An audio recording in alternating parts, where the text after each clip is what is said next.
What's up, YouTube? It's me, Arthur, aka the Indie Comics Guy. Today, I want to talk to you about something that's near and dear to my heart as an independent comic book creator. And that thing is, well, it's more of a question actually. Why don't more local comic book stores carry independent comic books? There are several reasons why. Before I get into that, I want to tell you a quick story. Then I'm going to get into why you would never see this book, this book, this book, this book, this book, this book, or any independent comic books in your local store. Chances are very, very slim that you'll see any of these books or any of your favorite independent comics in a local comic book store. Tell you the story, then I get to tell you the reason why. Years ago, I created and wrote a book called Tainted Love. It was published by Antarctic Press as a 3-issue miniseries. I was excited. Hey, I lived in Texas my whole life. Antarctic Press was one of my career goals, which was to have a comic book published by them. Anyway, I was excited, ran to my local comic book store as soon as the contract was signed, told the owner of Keith's Comics, like, Keith, Antarctic Press is going to publish my book. I told the staff. I was excited. They were like, yeah, cool, whatever. I was very excited. So, fast forward a few months, the book's in Diamond, told the comic book store owner. It's like, Keith, my book is in previews right now. Order it. He's like, yeah, I guess, maybe, whatever. Here you have a local comic book creator in your store, published by, I guess a lot of people consider Antarctic Press a middle grade comic book publisher. They've been around for over 35 years. That says a lot. So put some respect on the name. That's all I'm saying. Long story less long, I even ordered a few copies for myself to keep. You know, I'm like, hey, let's get those pre-orders up, right? I come back to the store. No books to be found on the shelves. Where are my copies that I ordered myself? Nowhere to be seen. And I reach out to Ben Dunn and the editor over there at the time, Brian Dunham, and I'm like, hey, was there a hold up on the books? They're like, no, they're in stores. And I look online, I see on Instagram and Facebook, Twitter, people are like, hey, I got a copy of Tainted Love. All right, this is a good book. Yo, this is amazing. Yo, you on some next level writing shit. Okay, that part didn't happen, but that part could have. The next level writing shit. It could have happened. But needless to say, people had the book. People were going to stores, finding the book. My local comic book store, crickets. Crickets. And again, I even ordered a few copies for myself. We don't know what happened to them. I tell the story just to say, even if you are a regular customer at that comic book shop and your book is published, it's no guarantee that they're going to even carry your book.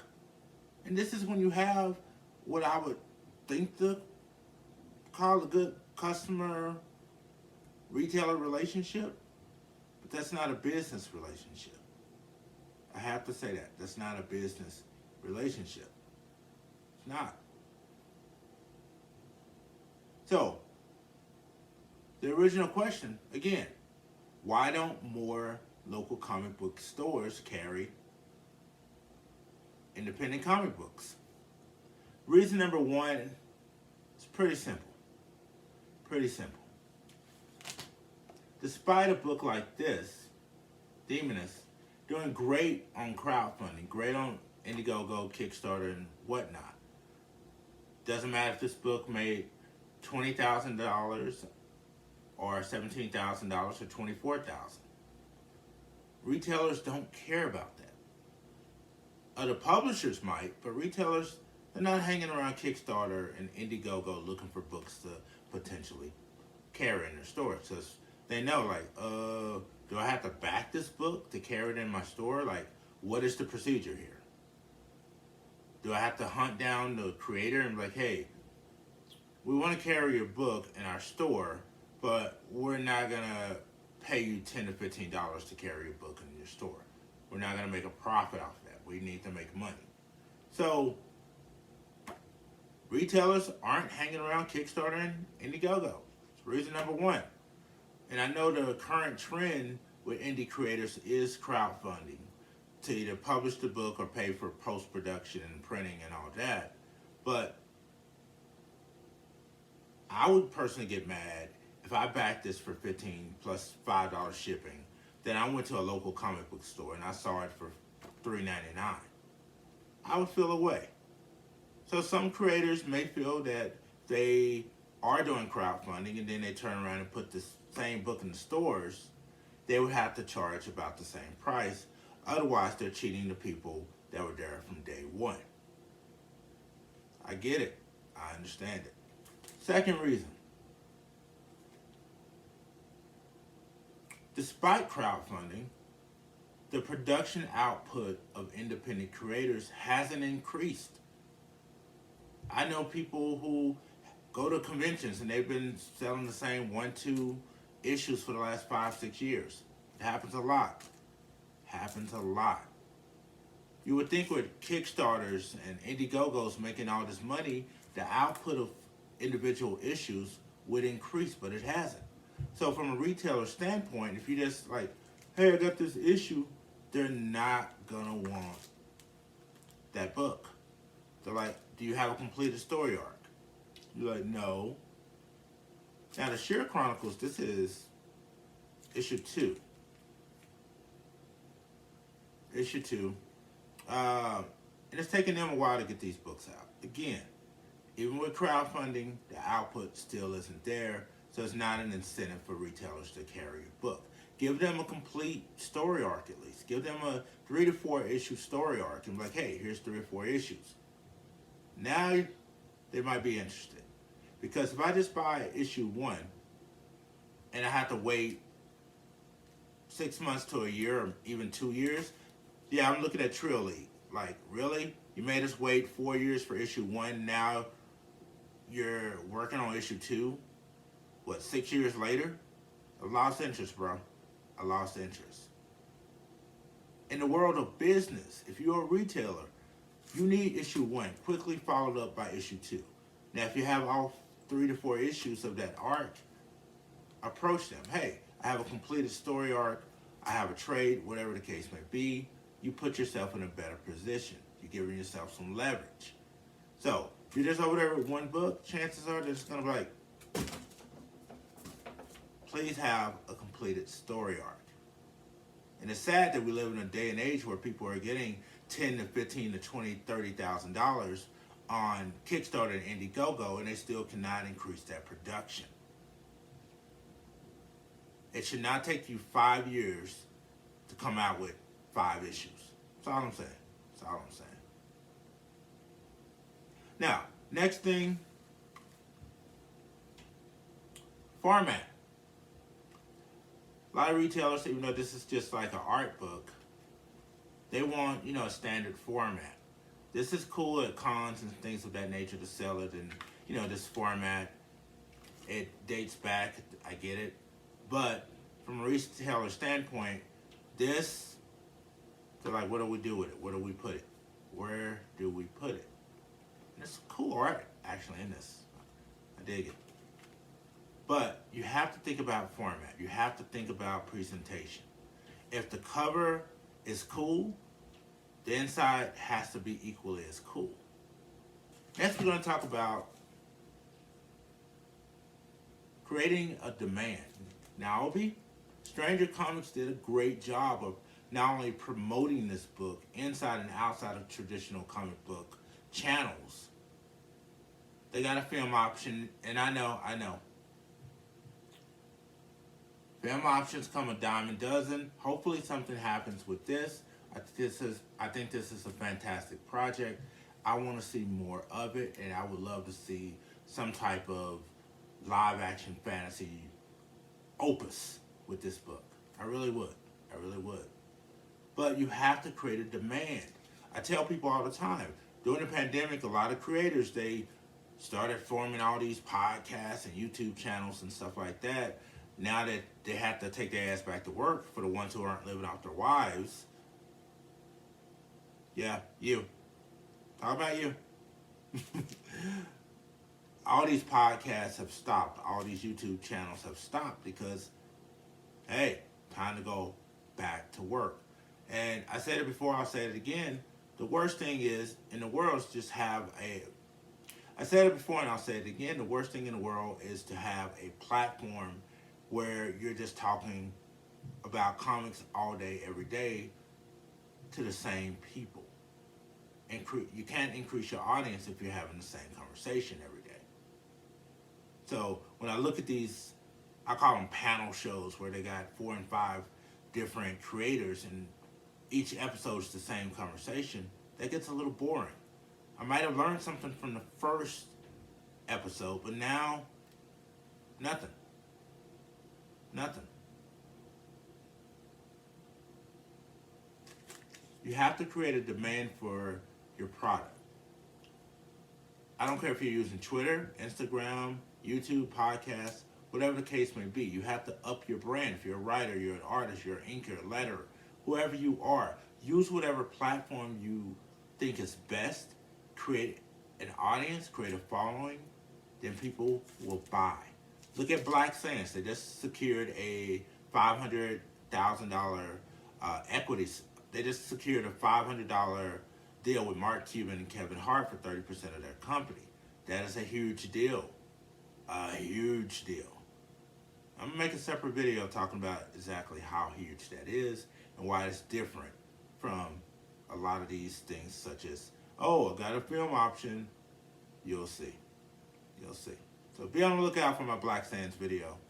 I'll go in depth. But if you create a demand, the stores won't have a choice but to carry your book because they'll know your name. If they don't know your name, they know the name of your book. If they know the name of your book, they're like, let's get this book in here. Now we're going to talk about merchandise. Retailers do not want your merchandise. They don't. Hate to tell you, no matter how good or bad your merch is, they don't want it. They barely want your book if they carry it. So they're not going to devote all the space towards your mini posters and whatnot. They're like, no, we don't have space for that. Marvel and DC, they pay good money for placement.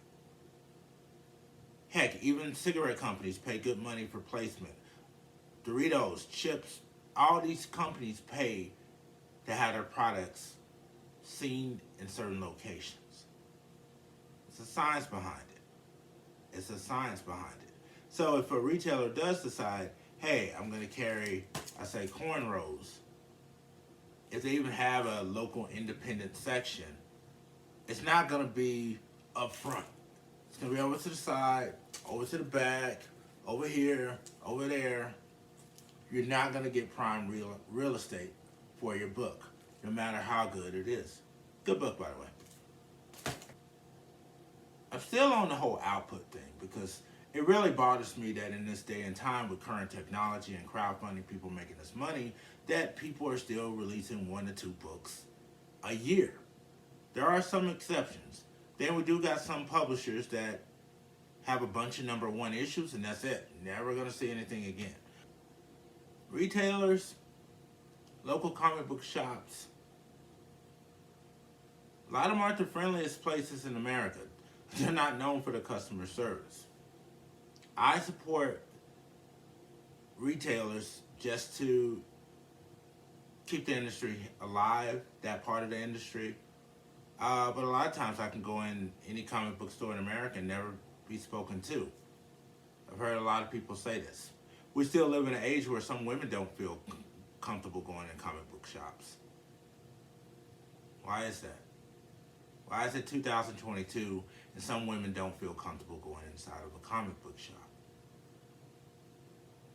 There's a lot of talk lately about sexism and gaming for the last several years, but people, when it comes to comic books, they want to limit that conversation to cosplay and what goes on with cosplayers, which still isn't right. It's not right. It's not right.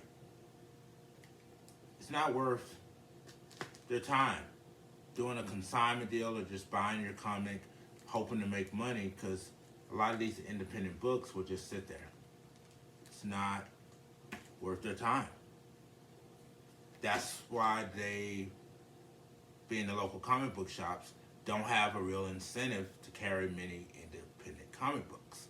Now, don't mean to discourage by any means, because there are some that are very forthcoming with, hey, we love independent comics, we love local creators. You know, they'll even like, hey, we'll put them right here, we'll put them right there.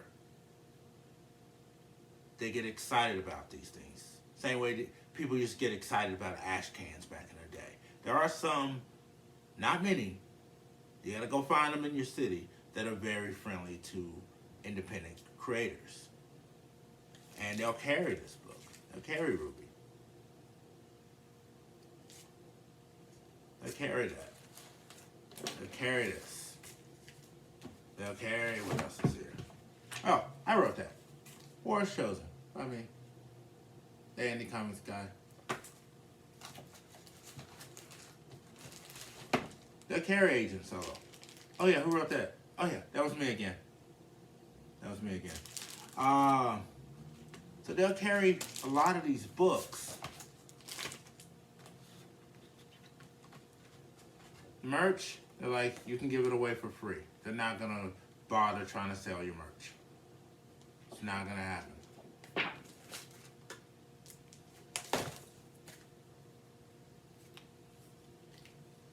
Save your money. Formulate a business plan. And this is a piggy bank. It's my Goku piggy bank. I got it at Target. They're not sponsored. I can say that, right? It's not sponsored or anything. But Target, if you're watching this, sponsor me. Really. I need the money. Like, I'm a brokey. Sponsor me.